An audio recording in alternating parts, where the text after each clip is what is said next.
সুপ্রিয় সুধী, সবাইকে অনেক অনেক প্রীতি ও শুভেচ্ছা। আপনারা অনেকেই দেখছেন বাংলাদেশে কিছুদিন আগে একটি ডিজাস্টার হয়ে গেল 24শে জুলাইতে। তার আগে হলো শ্রীলঙ্কাতে। তারপর সাম্প্রতিক গত 3-4 দিন ধরে এই তাণ্ডব চলছে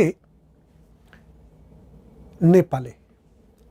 এখন বিষয়টা হচ্ছে, নতুন যে প্রজন্ম যারা এই আন্দোলনের সাথে যুক্ত, আমরা নেপালে, শ্রীলঙ্কায় এবং বাংলাদেশে একই শ্রেণীর তরুণদেরকে আমরা দেখেছি।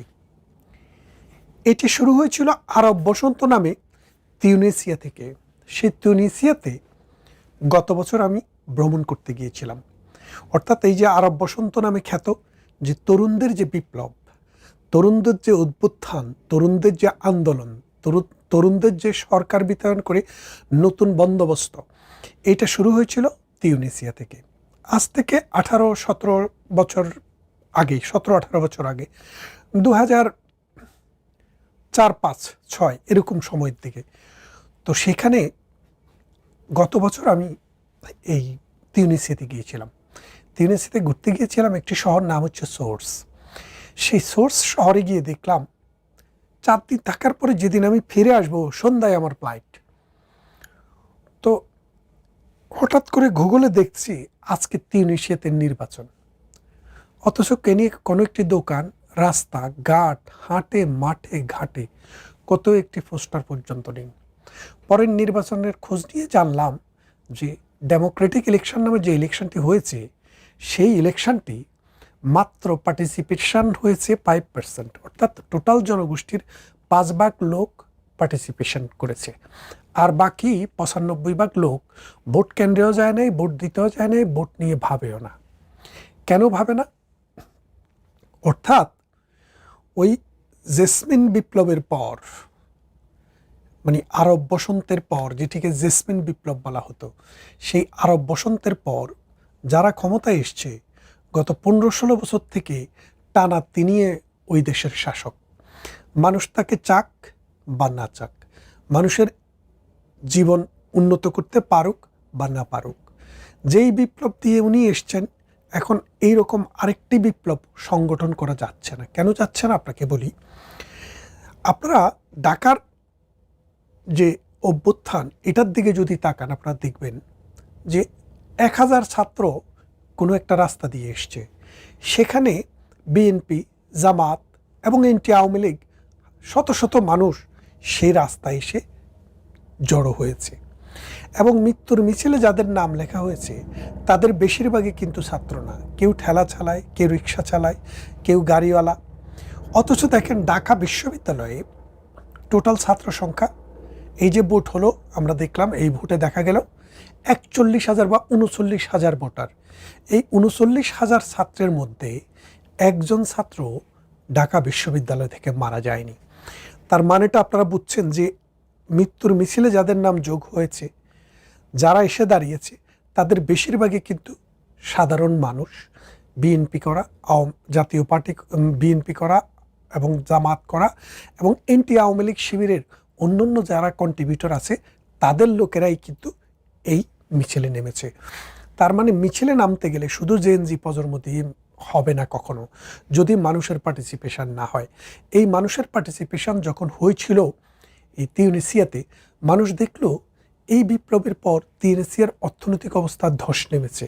তিউনিসিয়া যেখান থেকে ছিল সেখান থেকে আরও মানে গভীরে চলে গেছে, আরও ডিপ রিসেশনে চলে গেছে। সেই তিউনিসিয়ার মানুষ এটা দেখার পর এখন জেনজিরা যার বিরুদ্ধেই ডাক দেখ, সাধারণ মানুষ কিন্তু আর রাস্তায় বের হয় না। কেননা সাধারণ মানুষের একটা শিক্ষা হয়ে গেছে যে এই রকম ইম্যাচিউর ছেলেবেলেদের চিন্তায় এবং চেতনায় যে বৈকল্য আছে, সেটা তিউনিসিয়ার মানুষ বুঝতে পেরেছে। তারপর যেটা হলো শ্রীলঙ্কায় কিন্তু বিপ্লব বা আন্দোলন বলতে সেরকম বড় কিছু হয়নি। যেটা হয়েছে, একটা পরিবারের বিরুদ্ধে বিদ্রোহ হয়েছে। এক পরিবারের বেশিরভাগ মানুষ রাজনীতির সাথে সম্পৃক্ত। চায়না থেকে তারা অর্থনৈতিক সহায়তা এনে নানান প্রকল্প করেছে, যেগুলো মার খাচ্ছিল, যার কারণে মানুষের মধ্যে একটা ক্ষোভ ছিল। এই প্রজন্ম যখন নেমেছে, মানুষও তখন তাদের সাথে নেমেছে। কিন্তু শ্রীলঙ্কাতে একমাত্র রাজপ্রাসাদটি ছাড়া, পরিবার মানে এই রাজার বাড়িটি ছাড়া কোনো মানুষকে হত্যা করা হয়নি, কাউকে পিটানো হয়নি, কাউকে কারো বাড়িতে আগুন লাগানো হয়নি। তারপরে আপনার প্রেসিডেন্ট ভবন কিছুটা ক্ষয়ক্ষতি হয়েছে। তারপরে কোথাও কোনো মন্ত্রী, এমপি, প্রেসিডেন্ট, প্রধানমন্ত্রী কারো বাড়িতে কিন্তু আগুন লাগানো হয়নি। কারণ হচ্ছে তাদের জেনজিরা অন্য যেই কোনো জেনজির চাইতে ভদ্র, সফিস্টিকেটেড এবং রাষ্ট্র সম্পর্কে তাদের একটা ওয়াকিবহাল ধারণা আছে। তারপরে নির্বাচন হলো, যারা ক্ষমতায় আসলো তারা কিন্তু আবার আগে যারা ছিল তাদের অনেকেই নির্বাচিত হয়ে এসছেন, সেই রাজাও আবার ফিরে আসছে। জেনজিদের যে প্রতিনিধি ছিল তিনিও এখন জেলে আছেন। তার মানে ব্যাপারটা বোঝেন। তারপরে বাংলাদেশে কি হলো,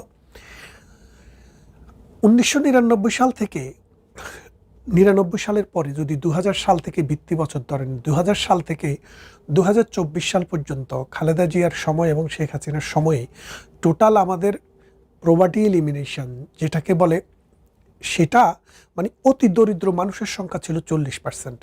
এই 40% থেকে সেটা আমরা 5%-এ নামিয়ে এনেছিলাম। কিন্তু বাংলাদেশে 24-এর আন্দোলনের পর বাংলাদেশের অর্থনীতি যেখানে 7.5 ছিল, সেটা নেমে হয়ে গেছে 3.3%, যেটা বাংলাদেশে 1971 সালে স্বাধীনতা পর কখনো এত নিচে নামেনি। বৈদেশিক যে বিনিয়োগ সেটা হয়ে গেছে জিরো। আমাদের যে এক্সপোর্ট সেটা মানে সিরিয়াসলি নিচে নেমে গেছে। তারপরে যে কর্মসংস্থান সেটা তো মাইনাসে চলে গেছে, মানে স্থিতিও নেই, প্লাস তো দূরের কথা মাইনাসে চলে গেছে। এখন মানুষের যে আয়, বিশেষ করে নিম্ন আয়ের মানুষ, আপনারা একটা জিনিস খেয়াল করে দেখেন, বাংলাদেশে 18 কোটি মানুষ, এখানে যদি 10% মানুষ হচ্ছে অতি দরিদ্র, তারা পথের ভিখারি, তাদেরকে 10%, আর গরিব মানুষ আছে ধরেন আরও 20%, তাহলে বা আরও 15%, তাহলে এই 25%। তো 25% যদি গরিব মানুষ হয় একটা দেশে টোটাল পপুলেশনের, এই 25% কোনো কোনো দেশে এটা অল্প, কিন্তু বাংলাদেশের 25% মানে হচ্ছে মোট জনগোষ্ঠীর 4/1 18 কোটির 4/1 হচ্ছে 4,25,00,000। তার মানে 4,25,00,000 ইউরোপের বহু দেশ, ইউরোপ, আমেরিকা, অস্ট্রেলিয়া, কানাডার মতো অনেক দেশ আছে যেই সব দেশের মোট জনগোষ্ঠীও 5 কোটি নেই, 4 কোটি নেই। তাহলে দেখেন এই বিশাল একটা জনগোষ্ঠী যারা দিনে আনে দিনে খায়, ঠেলা রিক্সা, কৃষিকাজ মানে অন্যের কাজ করে, রাস্তায় কাজ করে, খেতে খামারে কাজ করে, এই রকমের মানুষ, এদের একটা বিশেষ অংশ আপনার গার্মেন্টসেও কাজ করত, তাদের এখন কাজ অনেকের নেই, লক্ষ লক্ষ শ্রমিক বেকার। তারপর তাদের চাকরি না থাকার কারণে তারা খরচ করতে পারছে না, মানে মোবিলাইজেশন কমে গেছে। মানি মোবিলাইজেশন কমার পর রিক্সাওয়ালা ঠেলাওয়ালার ইনকাম কমে গেছে অর্ধেক। এখন খরচ তো আর কমেনি, খরচ বেড়েছে, ইনকাম কমেছে, যার ফলে মানুষের জীবন অসহনীয় একটা পর্যায়ে এসে পড়ছে। মানুষ এখন এই জেনজিদের জ্বালায় মানে তাদের জীবন দুর্বিষহ হয়ে গেছে। এখন তারা চেষ্টা করেছে একটি রাজনৈতিক দল করতে। ঢাকা বিশ্ববিদ্যালয়ের নির্বাচনে দেখেছেন জামাতপন্থীরা জিতেছে, কিন্তু জেনজিদের কোনো খোঁজখবর নেই। তার মানে হচ্ছে জেনজিদের যে দল এনসিপি, সে এনসিপির কোনো খাবারই নেই। তার মানেটা বোঝেন যে খেলাটা কোথায় হচ্ছে। তারপর এখন নেপালে আসেন। নেপালে রাজতন্ত্র অবসান ঘটিয়ে 2000 সালের পর যখন গণতন্ত্রের পথে যাত্রা করে, তাদের গণতন্ত্রের বয়স 18 বছর। এই 18 বছরের মধ্যে 14 বার সরকার পরিবর্তন হয়েছে। অস্থিতিশীল, অস্থির সমাজ। এই অস্থির সমাজে অভাব, দারিদ্রতা, অশিক্ষা, কুশিক্ষা, সামাজিক ন্যায় বিচারের অভাব, সাম্যতার অভাব নানান জটিলভাবে ভুগছে। এর পিছনের কারণটি এই জেনজিরা বোঝে না। তারা মনে করে সরকার একটার পর একটা আনলেই মনে হয় দেশটা বেহস্ত হয়ে যাবে। কিন্তু একটা সরকার যদি লং টাইম থেকে যদি তার কর্মপরিকল্পনা না করতে পারে, সরকার যদি দেশকে, জাতিকে যদি ডাইরেকশন দিতে না পারে, উন্নয়নের ধারাকে ত্বরান্বিত করতে না পারে, সাস্টেইনেবল ডেভেলপমেন্টের প্রকল্প নিতে না পারে, তাইলে জেনজি না কারো জীবনে উন্নত হবে না। এখন নেপালে যেটা হয়েছে, এই জেনজিদের জীবন এখন আরও খারাপ হবে। পার্লামেন্ট ভবন নাই, শত শত মানুষের বাড়িঘর নেই। এখন জেনজিদের মনোজগতে এই যে প্রবলেমটা, এটা কোত্থেকে এসছে, আমি আগের ভিডিওতে সেই বিষয়টা সম্পর্কে একটু হিন্টস দিয়েছিলাম। আপনি দেখেন আমাদের এখন অনলাইন মিডিয়া সবার জন্য উন্মুক্ত। বাংলাদেশে বা নেপালে বা শ্রীলঙ্কায় সরকার এবং রাষ্ট্র ব্যবস্থা মানুষের জন্য আস্তে আস্তে আস্তে আস্তে এইসব সুযোগ সুবিধাগুলা অ্যাভেল করার অবস্থায় নিয়ে গেছে মানুষকে। যে মানুষ শুধু খেতে পেত না সে মানুষ এবং খাওয়ার পাশাপাশি ছোটোখাটো একটা মোবাইল আছে তার, সে মোবাইলে তার একটা ফেসবুক অ্যাকাউন্ট আছে, একটা ইউটিউব অ্যাকাউন্ট আছে, একটা টিকটক অ্যাকাউন্ট আছে। এগুলো দিয়ে সে কিন্তু পৃথিবীকে দেখছে, পৃথিবীর নানান বিষয় সম্পর্কে জানছে। এখন এই বিষয়কে জানতে গিয়ে তারা এই বন্যার পানির মতো বেশি আসা যে ইনফরমেশনগুলো ফেসবুকে ইউটিউবে দেখে তার 80% হচ্ছে ভুয়া। এই ভুয়া জিনিস দেখে দেখে তাদের মনোজগতে এমন একটা বৈকল্য তৈরি হয়েছে, তারা মনে করে সরকার চাইলে সবই করতে পারে। এখন বলেন, আমি সেদিন একজন মন্ত্রীকে সাক্ষাৎকার নিয়েছিলাম, তো তিনাকে বললাম যে বাংলাদেশে শেখ হাসিনার সময়ে আপনি মন্ত্রী ছিলেন দুটি মন্ত্রণালয়ের এবং লং টাইম, সে সময়ে আপনি যা দেখেছেন যে পরিমাণ টাকা একটা কনস্টিটিউশনের জন্য বরাদ্দ হয়, এই পরিমাণ টাকা যদি 1 পয়সাও কেউ ঘুষ না খায়, সুদ না, মানে যদি ঘুষ খেয়ে বা দুর্নীতি করে নষ্ট না করে, তাহলে মানুষের জীবন বদলানো কতটা সম্ভব। তিনি বলে যে পরিমাণ মানুষের চাহিদা তা এটা 5 ভাগের 1 ভাগও না, মানে 7 ভাগের 1 ভাগ হবে কিনা সেটাও সন্দেহ। তাহলে বলে যে যেটুক দিয়ে আমরা পেরেছি আমরা আস্তে আস্তে কালভার্ট করেছি, রাস্তা করেছি, স্কুল কলেজ বিশ্ববিদ্যালয় মসজিদ মক্তব মাদ্রাসা, এইভাবে কানেক্টিভিটি বাড়ানো হয়েছে, মানুষের জীবন মান যেন বেড়ে যায়। শিক্ষকদের বেতন বাড়ানো হয়েছে, শিক্ষা প্রতিষ্ঠানের মান উন্নয়ন করা হয়েছে, গাড়ি মানে এসি গাড়ির প্রচলন বাড়ানো হয়েছে, ট্রেনের বগির সংখ্যা বাড়ানো হয়েছে, ট্রেনের সংখ্যা বাড়ানো হয়েছে। এইভাবে মানুষের জীবনকে কমফোর্টেবল করার জন্য আস্তে আস্তে চেষ্টা করা হয়েছে। কিন্তু এই চেষ্টাটা যদি বিশাল অঙ্কের টাকা হয় তাহলে আরও বেশি করে করা যায়। কিন্তু এই বিশাল অঙ্কের টাকা আসতে বাংলাদেশের মতো তৃতীয় বিশ্ব থেকে যারা উন্নয়নশীল বিশ্বে গেছে তাদের একটু সময় লাগবে, সময় দিতে হবে। ব্রিটেন আমেরিকার দিকে তাকাইয়া অনেকে হাহাকার করে, তারা কি করে। ইউরোপের দিকে তাকাইয়া আপনারা হাহাকার করেন, কিন্তু ব্রিটেন আমেরিকা ইউরোপ তারা কিন্তু 1 দিন 2 দিন 1 বছর 2 বছরে, আপনি পর্তুগিজ নাবিকদের কথা শুনেছেন, সারা পৃথিবী চষে বেরিয়েছে। আপনারা এই ভাস্কো দা গামা কথা শুনেছেন, আপনারা এই কলম্বাসের কথা শুনেছেন, স্প্যানিশ নাবিকদের কথা, পর্তুগিজ নাবিকদের কথা। স্পেন পুরা ল্যাটিন আমেরিকা দখল করে রেখেছিল, পর্তুগিজরা এই ব্রাজিল দখল করে রেখেছিল। শুধু ব্রাজিল আর এই ল্যাটিন আমেরিকা নয়, ভারতবর্ষ সহ পৃথিবীর নানা প্রান্ত এই ইউরোপিয়ানরা দখল করেছে। তারপরে ওসমানীয় খেলাফত তারাও অনেক দূর পর্যন্ত দখল করেছে। এইভাবে রোমান সভ্যতা সহ তাদের যে ইতিহাস এবং ঐতিহ্য, মানে অর্থনৈতিক যে বুনিয়াদ, তারা 1400 শতকে যেটা যাত্রা শুরু করেছে সেটা আস্তে আস্তে আজকে যেখানে এসেছে, আপনি ফেসবুকে ইউটিউবে দেখে মনে করছেন আপনিও তাই। এই বাঙালির 3000 বছরের ইতিহাসে এই ভাষাভাষী এই জনগোষ্ঠীর, এই সংস্কৃতির জনগোষ্ঠীর কোনো রাষ্ট্র ছিল না নিজস্ব। তারা কখনো মোগলের অধীনে, কখনো আরবদের অধীনে, কখনো চেঙ্গিসদের অধীনে, বিভিন্ন, কখনো সেন, কখনো পাল, কখনো তুগলুক, এইভাবে নানান মানুষের অধীনে থেকে পরাধীনতার শৃঙ্খলে বদ্ধ ছিল। তারপরে ইংরেজদের আমল, পাকিস্তানের আমল, এইভাবে তারা কিন্তু আসলে পরাধীন মানুষ ছিল, তাদের মনোজগতও কিন্তু অনেকটা পরাধীন ছিল। এর ফলে এই দেশের মানুষরা আজকে পর্যন্ত যেটুক আমরা অর্জন করেছি সেটুককে অ্যাপ্রিসিয়েট না করে তারা মনে করে আমরা অস্ট্রেলিয়া কানাডার মতো হতাম, আমরা নিউজিল্যান্ডের মতো হতাম, আমরা জাপানের মতো হতাম, আমরা ব্রিটেন এবং ইউরোপের মতো হতাম।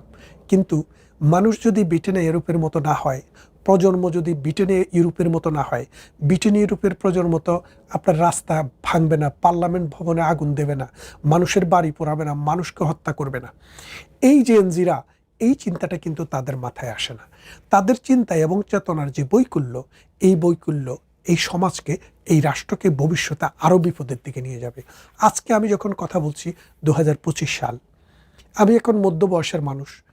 আল্লাহ যদি আমাকে বাঁচিয়ে রাখেন, সুস্থভাবে যদি বেঁচে থাকি, তাহলে আপনারাও যারা আমার বক্তৃতা শুনছেন, আমার এই কথাগুলো শুনছেন, এবং আমিও, আমরা দেখব 10 বছর পরের বাংলাদেশকে।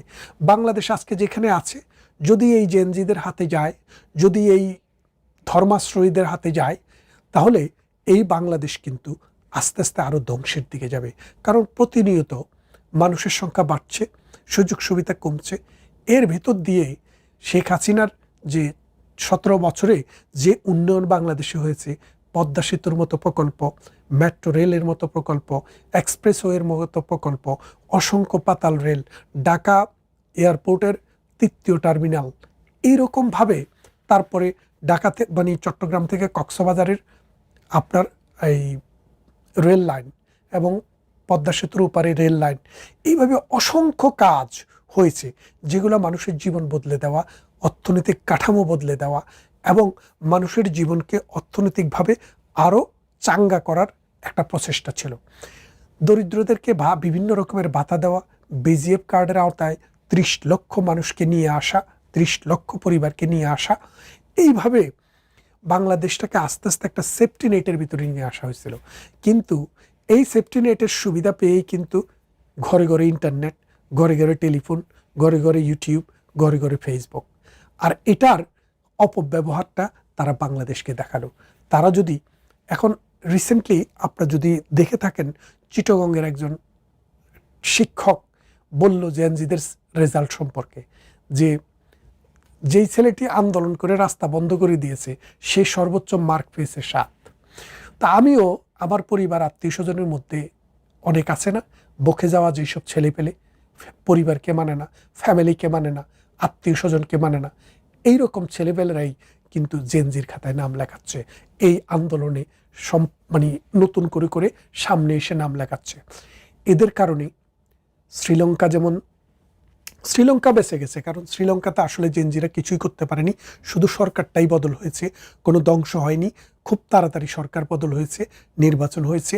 কিন্তু বাংলাদেশে এনে এক কুলাঙ্গার ইউনুসকে বসানো হয়েছে, যে লোকটি নিজেকে ছাড়া পৃথিবীর আর কিছুকে বোঝে না, বলছিল money is not a problem, এখন দেখা গেছে সব জায়গায় মানি এ প্রবলেম।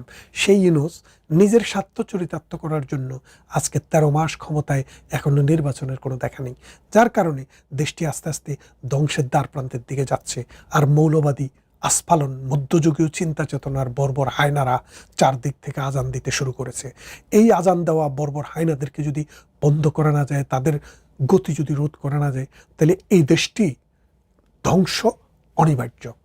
আর নেপালের যে কথাটি বলছিলাম, নেপালও খুব শীঘ্রই তাদের এটার ফলশ্রুতিতে তারা আরও গরিব থেকে গরিবতর হবে। এবং আমাদের প্রতিবেশী রাষ্ট্র যে ভারত, এই ভারতে কি এটার প্রভাব পড়বে? না, এটার প্রভাব পড়বে না। কেন পড়বে না? আমি বলেছিলাম যে ভারতের যে প্রজন্ম, এই প্রজন্ম তারা ইন্টারনেট পুরো পৃথিবীকে সাপ্লাই দেয়, অর্থাৎ ইন্টারনেট সেবা তারা ব্রিটেনে, আমেরিকায়, অস্ট্রেলিয়ায়, কানাডায়, আপনি ফোন করছেন এখানে এই ইউকেতে আমি ফোন করি সেবার জন্য, এই সেবাটি আছে ইন্ডিয়া থেকে, কল সেন্টার থেকে। হাজার হাজার লক্ষ লক্ষ ছেলেমেলে আজকে 10 বছর, 5 বছর, 15 বছর নেই, 20-30 বছরেরও বেশি সময় ধরে তারা এই কাজটি করে যাচ্ছে। যার ফলে তাদের যে নতুন প্রজন্ম, এই প্রজন্ম বিজ্ঞানভিত্তিক, এই প্রজন্ম জ্ঞানভিত্তিক, এই প্রজন্ম প্রগতিভিত্তিক, তাদের শিক্ষা আছে, তাদের সাংস্কৃতিক লিঙ্ক আপ আছে, তারা শিক্ষার সাথে সংস্কৃতির একটা সেতুবন্ধন তৈরি করছে, দেশাত্মবোধ আছে, দেশকে তারা ভালোবাসে এবং এই দেশকে উন্নয়ন করার জন্য তারা গণতন্ত্রকে বা ভোটকে ব্যবহার করে, তারা এই অস্ত্রকে ব্যবহার করে না। তাই ভারতের সাথে আমাদের তুলনা হবে না। ভারত যে রাষ্ট্র, ভারতের মতো এমন রাষ্ট্রে কখনো এইরকম জেনজিদের এই বিক্ষুব্ধ আন্দোলনে কোনোদিনও সরকার পরিবর্তন হয় না, কোনোদিনও রাষ্ট্র বদলায় না, সমাজ বদলায় না। বদলাতে হলে একটা নিয়মতান্ত্রিক ধারাবাহিকভাবে বদলানো যায়। এগুলো হচ্ছে পাকিস্তানি কায়দা। পাকিস্তানে কতবার কত সরকার পড়ে গেল, কিন্তু কিছুই হলো না, হবেও না। তাই আসুন এই জেনজি প্রজন্মকে বলি, দেশ তোমাদের, কারণ আমাদের সময় শেষ হয়ে যাবে কিছুদিন পর। তোমরাই দেশ চালাবা। তোমরা যদি এখন বুদ্ধি, বিদ্যায়, চিন্তায়, চেতনায়, বোধে, জ্ঞানে, গরিমায় যদি নিজেদেরকে মানুষ হিসেবে যদি দাঁড় করাতে না পারো, পরশ্রী কাতরতা থেকে যদি বেরিয়ে আসতে না পারো, তোমার পায়ের মাটিটা কতটা শক্ত সেটা যদি বুঝতে না পারো, ইউরোপ আর আমেরিকার দিকে তাকিয়ে তোমরা কিছুই পরিবর্তন করতে পারবা না। তোমাদের পরিবর্তন তোমাদের দেশের মতো করে করতে হবে, তোমাদের অর্থনৈতিক পার্সপেক্টিভে করতে হবে, তোমার সমাজ ব্যবস্থার পার্সপেক্টিভে করতে হবে। তা না হলে আগামী দিন খুব খারাপ হবে। ভালো থাকবেন সবাই। আবারও কথা হবে অন্য কোনো ভিডিওতে, অন্য কোনো বিষয় নিয়ে।